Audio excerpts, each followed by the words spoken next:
Hi, this is Rajesh Sharma.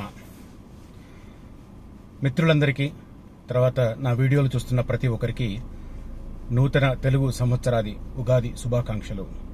ఈ పరాభవ నామ సంవత్సరంలో మీ అందరికీ మంచి జరగాలని మనస్ఫూర్తిగా కోరుకుంటున్నాను. ఇక ఈనాటి వీడియో కంటెంట్ విషయానికి వస్తే, ఫ్యూచర్ సిటీకి సంబంధించి ఒక కీలకమైన సమాచారం. అది మన దేశానికి సంబంధించిన సంస్థలు కాదు. యూకేలో, యునైటెడ్ కింగ్డమ్లో ఉన్న 13 ప్రధానమైన సంస్థలు ఫ్యూచర్ సిటీ మీద ఆసక్తి కనబరుస్తూ తెలంగాణ ప్రభుత్వానికి లేఖ రాశాయి. ఆ లేఖ సారాంశం ఏంటి, దానికి తెలంగాణ ప్రభుత్వం ఎలా రియాక్ట్ అయ్యింది, ఆ తర్వాత పరిణామాలు కూడా ఎలా చోటు చేసుకున్నాయి, అతి త్వరలో ఏం జరగబోతోంది, ఈ ప్రధానమైన అంశాలను నేను ఇవాల్టి వీడియోలో ఎక్స్ప్లెయిన్ చేస్తాను. So explain main content start చేసే ముందు, ఫ్యూచర్ సిటీకి సంబంధించి ఇన్వెస్ట్మెంట్ యాంగిల్లో ఆచితూచి నిర్ణయం తీసుకోమని ఒక సూచన. హైదరాబాద్తో పాటు హైదరాబాద్ సరౌండింగ్లో 8 వైపులా కూడా రియల్ వ్యాపారం ఓ మోస్తరుగా సాగుతుంది. అయితే శ్రీశైలం హైవే కావచ్చు, నాగార్జున సాగర్ హైవే కావచ్చు, ప్రస్తుతం నిర్మాణ దశలో ఉన్న రతన్ టాటా 330 ఫీట్ రోడ్ కావచ్చు, ఈ 3 కూడా చాలా మంది, అంటే ఫ్యూచర్ సిటీలో ఇన్వెస్ట్మెంట్ చేయాలని వస్తున్న వారిలో కూడా ఈ 3 రోడ్లకు ఫ్యూచర్ సిటీకి సంబంధం ఏంటి అనే విషయంలో స్పష్టత లేదు, క్లారిటీ లేదు. ఎందుకు చెబుతున్నాను ఈ మాట అంటే, చాలా మందికి ఈ రోడ్లు ఈస్ట్ నుంచి వెస్ట్కి వెళ్తున్నాయా, వెస్ట్ నుంచి ఈస్ట్కి వెళ్తున్నాయా, నార్త్ నుంచి సౌత్కి వెళ్తున్నాయా, సౌత్ నుంచి నార్త్కి వెళ్తున్నాయా తెలియదు.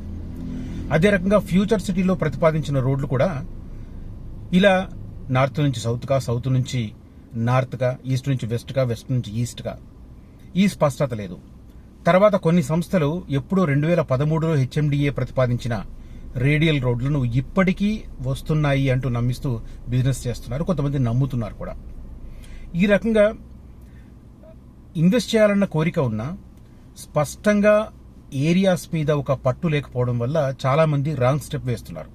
అఫ్ కోర్స్ అలా రాంగ్ స్టెప్ వేసిన వాళ్ళ విషయంలో ఇప్పుడు మనం చేయగలిగింది ఏం లేదు. కానీ నెక్స్ట్ లెవెల్లో ఇన్వెస్ట్మెంట్ చేయాలనుకున్న వారు కొద్దిగా జాగ్రత్తగా వ్యవహరించాలని మాత్రం నేను సూచిస్తాను. ఎందుకంటే సహజంగానే రియల్ ఎస్టేట్ సంస్థలు వాళ్లకున్న ప్లస్ పాయింట్లను హైలైట్ చేసుకుంటాయి, నెగిటివ్ పాయింట్లను దాచేస్తాయి. కానీ నేనైతే ఒకటే క్లియర్గా చెప్పదలుచుకున్నాను, పాజిటివ్ పాయింట్స్తో పాటు నెగిటివ్ పాయింట్స్ కూడా స్టడీ చేయండి. అయితే వాళ్ళు చెప్పిన వాటిలో ఏది నిజం, ఏది అబద్ధం అనేది కూడా ఆచితూచి నిర్ణయం తీసుకోవాల్సిన అవసరం మీకుంది. ఎందుకంటే మీరు ఇన్వెస్ట్ చేయబోయే ప్రతి పైసా మీరు కష్టపడి సంపాదించింది. ఏదో ఆషామాషిగా ఆకాశం నుంచి ఊడిపడ్డ డబ్బులతో మీరు అక్కడ రియల్ ఎస్టేట్ ఇన్వెస్ట్మెంట్ చేయట్లేదు.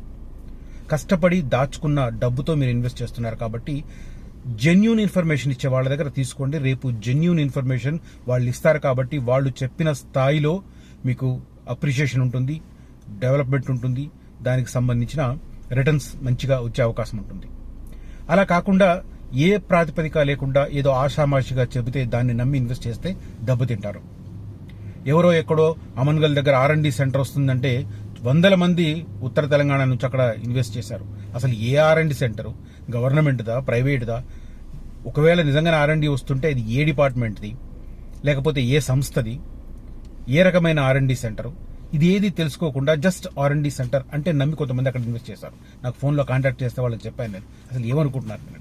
ఈ రకంగా వేగ్గా చెప్పేది కాదు, జెన్యూన్గా ప్రాపర్ గవర్నమెంట్ డాక్యుమెంట్స్తో చెప్పే వాటిని నమ్మండి.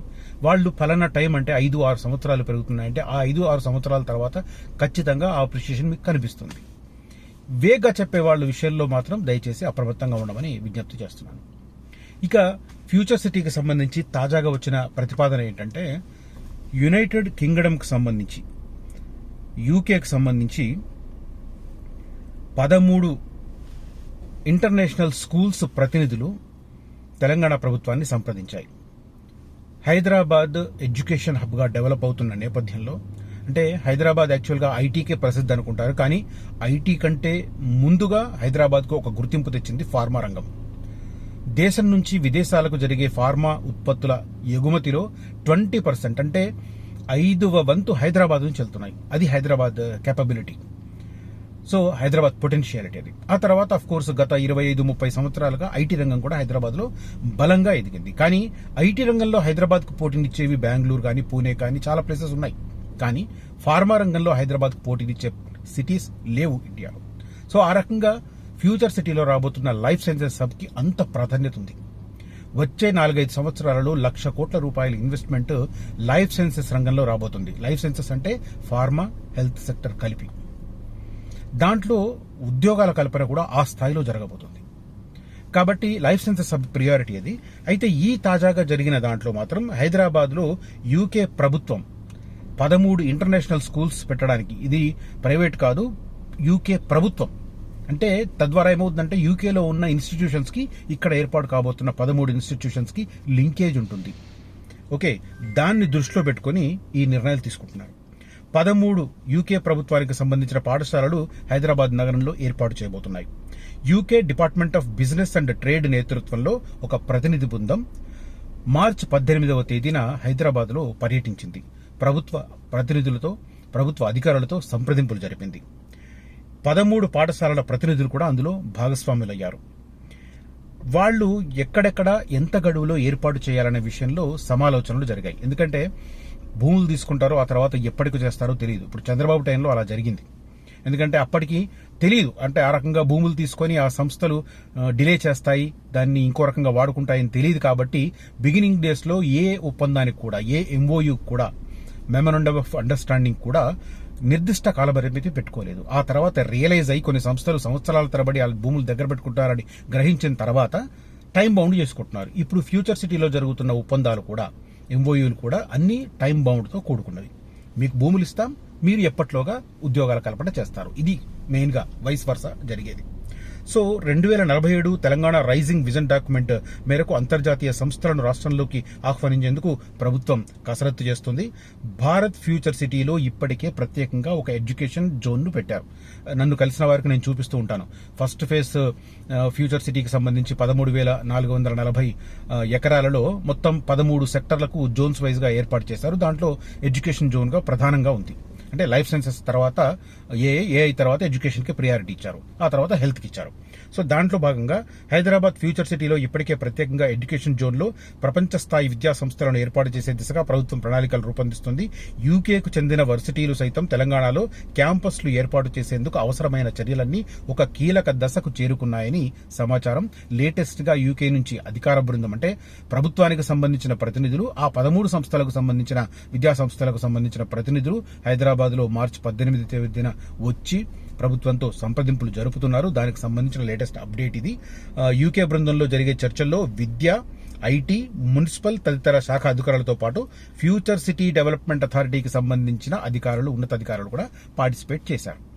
సో ఓవరాల్ గా యూకే ప్రభుత్వం నుంచి వచ్చిన ప్రతిపాదనను తెలంగాణ ప్రభుత్వం పరిశీలించి అక్కడి నుంచి వచ్చిన ప్రతినిధుల బృందంతో ఆ related sectors, education, IT and municipal departments ని సమాయత్తపరిచి వాళ్లకు ల్యాండ్ ఫ్యూచర్ సిటీలో ఇవ్వాలి కాబట్టి ఫ్యూచర్ సిటీ డెవలప్మెంట్ అథారిటీకి సంబంధించిన ఉన్నతాధికారులను కూడా దాంట్లో ఇంక్లూడ్ చేశారు. అలా ఇంక్లూడ్ చేయడం వల్ల త్వరితగతిన, అంటే అందుకే దీంట్లో కీలక దశ అని మెన్షన్ చేశారు, కీలక దశలో చేరుకుంది. వాళ్లకు ఆ ఒప్పందాలు జరిగిన తర్వాత ల్యాండ్స్ కేటాయించడం. దీనికి ఎలా ఉంటుందంటే కాలయాపన జరగదు. వాళ్ళు అక్కడ క్యాంపస్లు కట్టుకునే వరకు వెయిట్ చేయడం. ముందు అక్కడ స్థలం కేటాయిస్తే అక్కడ construction activity, like skill university లాగా, స్కిల్ యూనివర్సిటీ సెప్టెంబర్ 25లో కన్స్ట్రక్షన్ యాక్టివిటీ స్టార్ట్ అయినా అంతకంటే 2-3 నెలల ముందే స్కిల్ యూనివర్సిటీకి సంబంధించిన కోర్సులు మనకి ఇక్కడ గచ్చిబౌలి నాక్ లో, నేషనల్ అకాడమీ ఆఫ్ కన్స్ట్రక్షన్ లో, తర్వాత స్కిలో స్టాఫ్ అడ్మినిస్ట్రేషన్ దాంట్లో కోర్సులు కండక్ట్ స్టార్ట్ చేశారు. బిల్డింగ్ కంప్లీట్ అయిన తర్వాత అక్కడికి షిఫ్ట్ చేస్తారు. అదే రకంగా ఈ 13 సంస్థలు కూడా అక్కడ ఎడ్యుకేషన్ జోన్ లో, ఎడ్యుకేషన్ సెక్టర్ లో ల్యాండ్స్ తీసుకుని వాళ్ళ క్యాంపస్ ను టెంపరీ ప్రాతిపదికన సిటీలో ఎక్కడో చోట స్టార్ట్ చేస్తారు. ఆ బిల్డింగ్స్ కన్స్ట్రక్షన్ ప్రిపేర్ అయిన తర్వాత అటు షిఫ్ట్ చేస్తారు. అంటే నెక్స్ట్ అకాడమిక్ ఇయర్ యాజ్ పేర్ యూకే అకాడమిక్ ఇయర్ సెక్టర్ ఎట్లా అంటే ఇయర్లీ 2 ఇంటేక్స్ ఉంటాయి. కొన్ని యూనివర్సిటీలు 3 ఇంటెక్స్ కూడా ఉంటాయి. బట్ ఈ 13 సంస్థలకు సంబంధించి నాకున్న సమాచారం ఆల్మోస్ట్ 13 సంస్థలు కూడా ఇయర్లీ 2 ఇంటెక్సే తీసుకుంటాయి. ఈ సెకండ్ ఇంటేక్ అంటే 2026 సెకండ్ ఇంటేక్ కల్లా వీళ్ళ క్యాంపస్లు ఇక్కడ ఏర్పాటు చేయడానికి రంగం సిద్ధమవుతుంది. ఆలోగా కన్స్ట్రక్షన్ యాక్టివిటీ స్టార్ట్ అవుతుంది. 1-2 ఇయర్స్ లో పూర్తయిన తర్వాత ఒక 2 ఏళ్ల పాటు టెంపరీ క్యాంపస్ లో సిటీలో క్లాసెస్ కండక్ట్ చేసి ఆ తర్వాత ఫ్యూచర్ సిటీలో నిర్మాణం జరగబోతున్న ఆ ఎడ్యుకేషన్ జోన్ లో ఏదైతే వాళ్ళ భవనాలు రెడీ అవుతాయో వాటికి అక్కడికి షిఫ్ట్ చేస్తారు. ఇది ఫ్యూచర్ సిటీకి సంబంధించి ఏకంగా 13 సంస్థలు ఒకేసారి ఇంట్రెస్ట్ చూపించడం, దానికి సంబంధించిన సమాలోచనలు కీలక దశకు చేరుకోవడం, ఫ్యూచర్ సిటీ దిశగా అడుగులు వేగంగా పడుతున్నాయి అనడానికి ఒక సమగ్రమైన, స్పష్టమైన అండ్ సాక్ష్యాధారపూరితమైన సమాచారం.